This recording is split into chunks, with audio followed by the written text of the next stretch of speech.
स्वागत है आप सभी लोगों का इस वीडियो में। आप सभी लोगों को पता ही होगा कि एसएससी प्रीवियस ईयर क्वेश्चन की सीरीज चलाई जा रही है। इस सीरीज में आज ये हमारा दूसरा वीडियो है। आप सभी लोगों को बता दें कि एसएससी प्रीवियस ईयर क्वेश्चन ही मोस्ट एक्सपेक्टेड पूछता है, जो आपके आने वाले सभी एग्जाम्स के लिए सीरीज बहुत ही महत्वपूर्ण होगी। और आप लोग वीडियो में जो हम लास्ट में प्रश्न पूछते हैं उसका आंसर आप लोग कमेंट बॉक्स में हमें ज़रूर बताया करें। तो चलिए चलते हैं पहले प्रश्न की तरफ।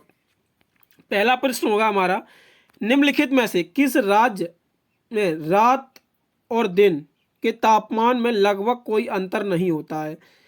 तो इसका राइट आंसर क्या होगा? तो इसका राइट आंसर जो होगा वो होगा हमारा केरल। केरल के दिन और रात के तापमान में जो अंतर होता है वो न्यूनतम अंतर होता है। अच्छा, ये क्यों होता है? क्योंकि जो केरल है वो भूमध्य रेखा के निकट है। ये केरल कहाँ पे है? ये जो भूमध्य रेखा है उसके ये निकट है और समुद्री क्षेत्र से भी जुड़ा हुआ है। इस वजह से केरल में जो तापमान होता है दिन और रात का वो न्यूनतम तापमान होता है। और केरल की जो जलवायु है वो कैसी है? तो जो केरल की जलवायु है वो उष्णकटिबंधीय है। कौन सी जलवायु है केरल की? तो केरल की उष्णकटिबंधीय जलवायु है। तो इस वजह से यहाँ पे जो दिन और रात का जो तापमान होता है वो न्यूनतम होता है। अगला प्रश्न देखते हैं। अगला प्रश्न है, वसुंधरा दोरास्वामी को किस नृत्य शैली के लिए वर्ष 2019 में संगीत नाटक अकादमी पुरस्कार मिला था? तो वसुंधरा दोरास्वामी को किस नृत्य शैली के लिए 2019 में संगीत नाटक अकादमी पुरस्कार दिया गया था? तो इसका जो राइट आंसर होगा वो होगा भरतनाट्यम। वसुंधरा दोरास्वामी को भरतनाट्यम के लिए 2019 में संगीत नाटक अकादमी पुरस्कार दिया गया था। भरतनाट्यम जो कि तमिलनाडु का, कहाँ का? तमिलनाडु का शास्त्रीय नृत्य है भरतनाट्यम। और भरतनाट्यम से कुछ प्रमुख नाम देख लेते हैं जो आपके एसएससी हर बार पूछता है और ये फेमस नाम है। पहला आ जाता है हमारा यामिनी कृष्णमूर्ति का। किसका? यामिनी कृष्णमूर्ति भरतनाट्यम से संबंधित है ये यामिनी कृष्णमूर्ति। दूसरा नाम आता है सोनल मानसिंह। कौन सा नाम आता है दूसरा? वो है सोनल मानसिंह। तीसरा नाम आता है हमारा रुक्मणी देवी। रुक्मणी देवी अरुण मंडेल। कौन सा नाम आता है? रुक्मणी देवी अरुण मंडेल। इसके बाद जो चौथा नाम आता है वो आता है मृणाली मृणाली साराभाई। ये चौथा नाम है। और पांचवा नाम आता है कौन सा? तो वो पांचवा नाम है हमारा लीला सैमसन। कौन सा नाम है? लीला सैमसन। ये हमारे भरतनाट्यम से कुछ प्रमुख नाम थे। बाकी आगे जैसे सीरीज चलेगी तो हम सारे के सारे शास्त्रीय नृत्यों के जो प्रमुख नाम हैं ये सारे हम कवर कर लेंगे। बस आप लोग इस सीरीज के साथ कंटिन्यू जुड़े रहें, आपका जीके जीएस बहुत ही बेहतरीन होने वाला है। तो ये हमने प्रमुख नाम बताए थे आपके भरतनाट्यम से संबंधित। एक बार उनको क्विक रिकैप मारते हैं। यामिनी कृष्णमूर्ति, सोनल मानसिंह, रुक्मणी देवी अरुण मंडेल, लीला सैमसन और मृणाली साराभाई, ये आपके भरतनाट्यम से संबंधित प्रमुख नाम थे। और भरतनाट्यम कहाँ का शास्त्रीय नृत्य है? तो ये तमिलनाडु का शास्त्रीय नृत्य है। अगला प्रश्न देखते हैं। अगला प्रश्न है हमारा, नर्तकी पद्मा सुब्रमण्यम, अरुण मेलवल्ली, यामिनी कृष्णमूर्ति और अनीता रत्नम डैश के महान प्रतिपादक है।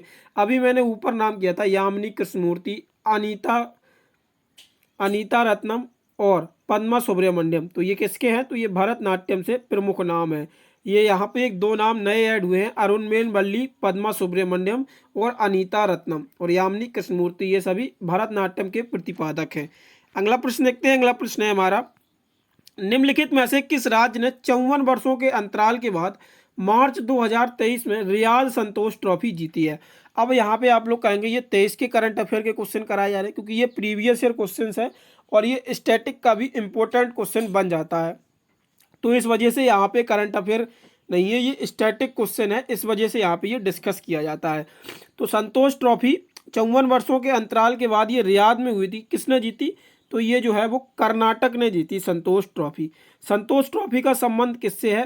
तो संतोष ट्रॉफी का जो संबंध है वो फुटबॉल से है, संतोष ट्रॉफी का।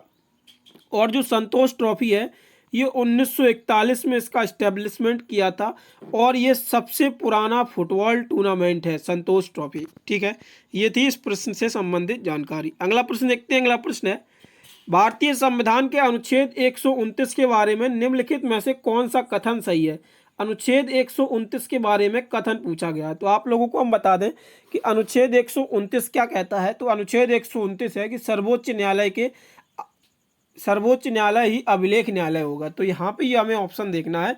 अब मैंने आपको यहाँ पे एक हिंट दे दिया है, तो बाकी चारों ऑप्शन पढ़ते हैं, फिर इसके बाद आंसर इसका टिक करते हैं। तो 129 का संबंध यहाँ पे पहले में दिया गया है, इसमें सर्वोच्च न्यायालय को राष्ट्रपति सलाहकार राय देने का प्रावधान है, या सर्वोच्च न्यायालय को मूल अधिकारिता वाले न्यायालय बनाता है। इसमें सर्वोच्च न्यायालय के अभिलेख न्यायालय बनाने का प्रावधान है। इसमें सर्वोच्च न्यायालय की अपील का सर्वोच्च बनाने का प्रावधान है। तो मैंने आपको बताया था कि अनुच्छेद 129 किससे संबंधित है, तो ये सर्वोच्च न्यायालय के जो है उसको अभिलेख न्यायालय बनाने का अधिकार है। तो उसका राइट आंसर क्या होगा, ऑप्शन नंबर थर्ड आंसर होगा। और इसमें पहला ऑप्शन देख लेते हैं, इसमें दिया गया सर्वोच्च न्यायालय को राष्ट्रपति को सलाहकार राय देने का प्रावधान है। तो ये किस अनुच्छेद में है, तो ये जो अनुच्छेद है 143, ये इसमें प्रावधान दिया गया है अनुच्छेद 143 में। इसके बाद अगला देखते हैं, तो ये दिया गया सर्वोच्च न्यायालय को मूल अधिकारिता वाला न्यायालय बनाना है। तो ये किस में दिया गया है, तो ये आपका अनुच्छेद 131 में दिया गया है कि सर्वोच्च न्यायालय को मूल अधिकारिता वाला न्यायालय बनाना है। इसके बाद जो आपका 137 भी इम्पोर्टेंट हो जाता है। तो 137 में क्या कहा गया है, तो 137 में कहा गया है कि कानून की समीक्षा होगी। और सर्वोच्च न्यायालय किस में दिया गया है, वो तो अनुच्छेद 124 में सर्वोच्च न्यायालय दिया गया। 131 आपका जो है वो मूल अधिकारिता वाले न्यायालय बनाना है, और 137 में कानून की समीक्षा है। और इसका राइट आंसर क्या होगा 129 का, तो 129 का आपका राइट आंसर है कि सर्वोच्च न्यायालय को अभिलेख न्यायालय बनाने का प्रावधान है, थर्ड ऑप्शन। अगला प्रश्न देखते हैं। अगला प्रश्न है हमारा, भारतीय शास्त्रीय गायक पंडित जसराज निम्नलिखित में से किस संगीत घराने से संबंधित है। तो पंडित जसराज ये बहुत ही फेमस नाम है इस घराने का। तो जो पंडित जसराज है ये मेवाती घराने से संबंधित हैं। और मेवाती घराने के जो संस्थापक थे वो कौन है, तो मेवाती घराने के जो संस्थापक हैं वो हैं घग्गे नजीर खान और वाहिद खान। ये आपके मेवाती घराने के संस्थापक हैं, घग्गे नजीर खान और वाहिद खान मेवाती घराने से ये संबंधित हैं। इसके बाद हम मेवाती घराने के कुछ प्रमुख नाम देख लेते हैं जो आपके इम्पोर्टेंट हैं। तो पहला तो नाम आपका हो गया पंडित जसराज का। इसके बाद दूसरा नाम आता है हमारा मोतीराम का। किसका, दूसरा नाम है हमारा मोतीराम। और तीसरा नाम जो आता है वो आता है मणिराम का, मणिराम। ये आपके तीनों के तीनों नाम मेवाती घराने से संबंधित है, पंडित जसराज, मोतीराम, मणिराम। और इसके जो संस्थापक हैं मेवाती घराने के हैं वो घग्गे नजीर खां और वाहिद खां इससे संबंधित हैं। अगला प्रश्न देखते हैं। अगला प्रश्न है हमारा, भारतीय संविधान के अनुच्छेद 29-30 से संबंधित है। ये प्रश्न बहुत फेमस होते हैं आपके मूल अधिकारों वाले, जो भाग 3 में दिए गए हैं। और यहाँ से प्रश्न बनता ही बनता है जीके जीएस में आपका। तो जो 29-30 है ये किससे संबंधित है, तो पहले हम पूरा डिस्कस कर लेते हैं ये, इसके बाद हम इस प्रश्न का आंसर देंगे। तो आपका हम बता दें 14 से 18 में क्या दिया गया है, तो इसमें हमारा दिया गया है समानता का अधिकार। इसके बाद 19 से 22 में क्या दिया गया है, तो 1922 में दिया गया है स्वतंत्रता का अधिकार। और 23 और 24 में क्या दिया गया है, तो इसमें दिया गया है शोषण के विरुद्ध अधिकार। और 25 से 28 में क्या दिया गया है, तो इसमें दिया गया है धार्मिक स्वतंत्रता। और 29 से 30 में क्या दिया गया है, तो संस्कृति शिक्षा का अधिकार दिया गया है। और 32 में आपको पता ही होगा इसमें मूल अधिकार दिए गए हैं, जिसमें हम अगर हमारा मूल अधिकारों का हनन होता है तो हम डायरेक्ट सुप्रीम कोर्ट में याचिका दायर कर सकते हैं।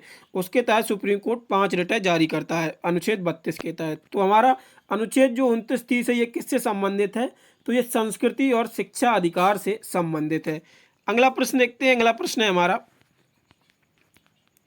18वें आवधिक श्रम बल सर्वेक्षण PLFS के अनुसार शहरी क्षेत्रों में महिलाओं 15 वर्ष और उससे अधिक आयु में बेरोजगारी दर जनवरी-मार्च 2023 में घटकर हो गई है। तो इसका राइट आंसर क्या होगा, तो इसका जो हमारा राइट आंसर होगा वो होगा 9.2%। ये बेरोजगारी दर जो है वो घट गई है 9.2%।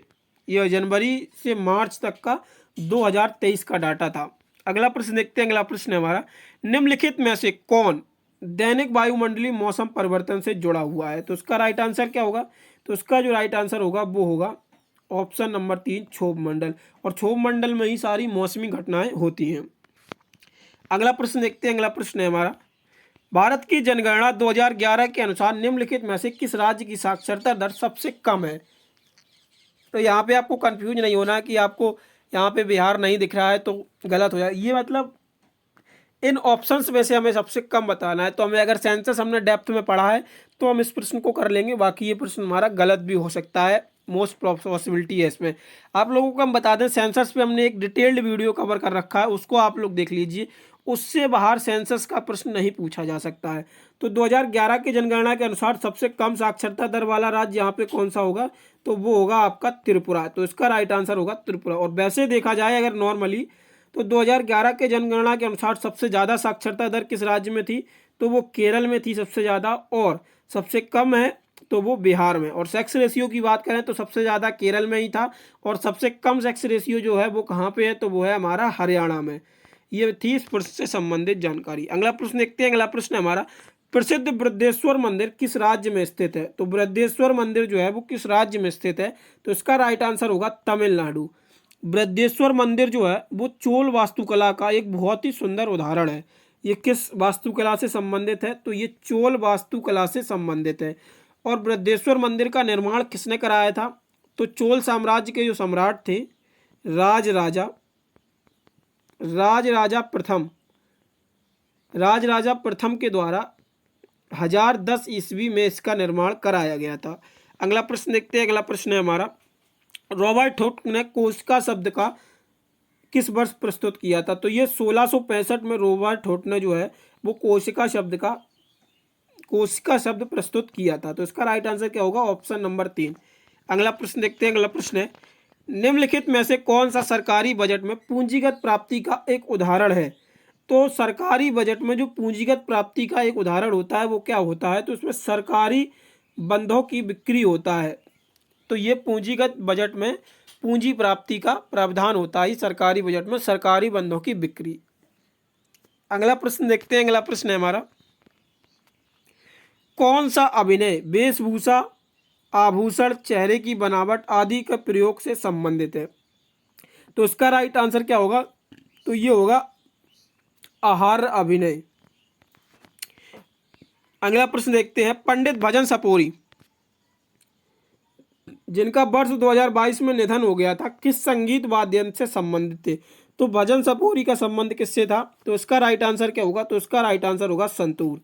अगला प्रश्न देखते हैं। अगला प्रश्न है हमारा, निम्नलिखित में से कौन सा स्थानांतरण भुगतान को सर्वोत्तम रूप से परिभाषित किया जाता है? तो यहाँ पे पूछा गया जो स्थानांतरण भुगतान होता है उसको सर्वोत्तम रूप में परिभाषित करता है।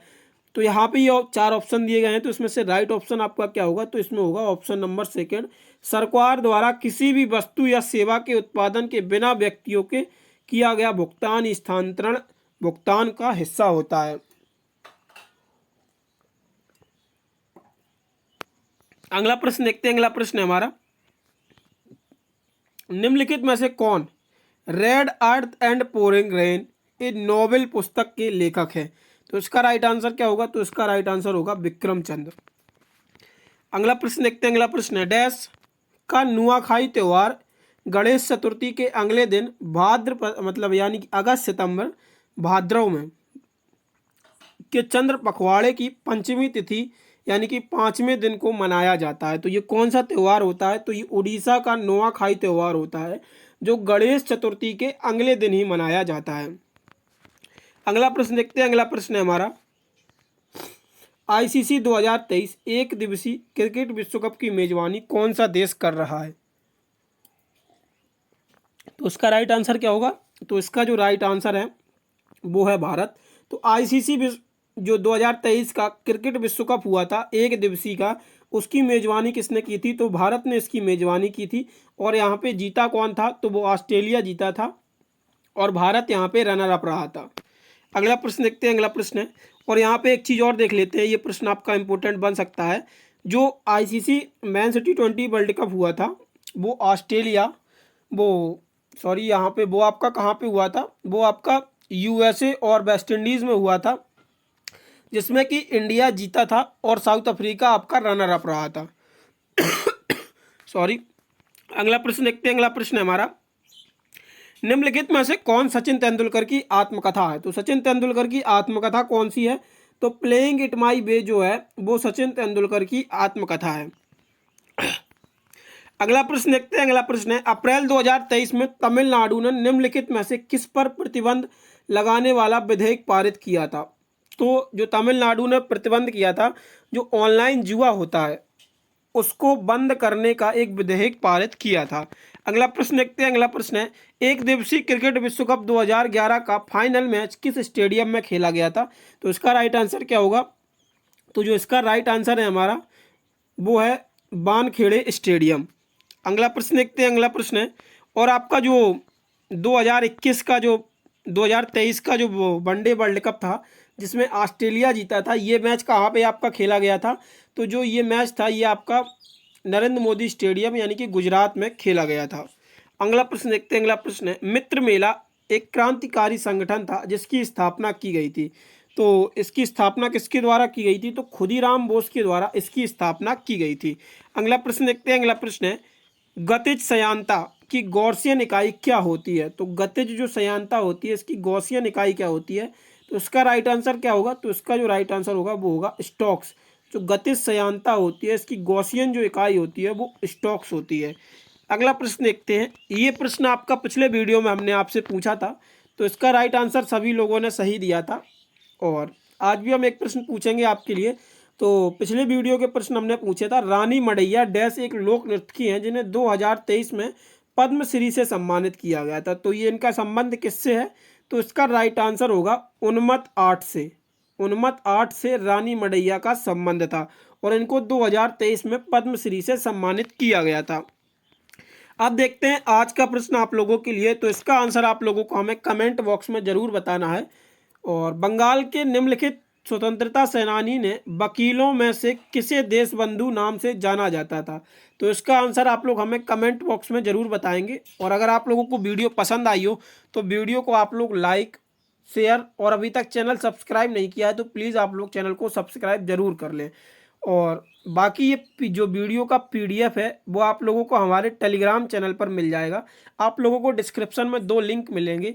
एक चैनल मिलेगा एसएससी रिव्यू करके, उस चैनल को आप लोग ज्वाइन कर लीजिए। वहाँ पे आप लोगों को इस वीडियो का पीडीएफ प्राप्त होगा और वहीं पे आप लोगों को इस मॉक टेस्ट की जो ऑनलाइन टेस्ट होगा उसका भी लिंक प्रोवाइड करा दिया जाएगा।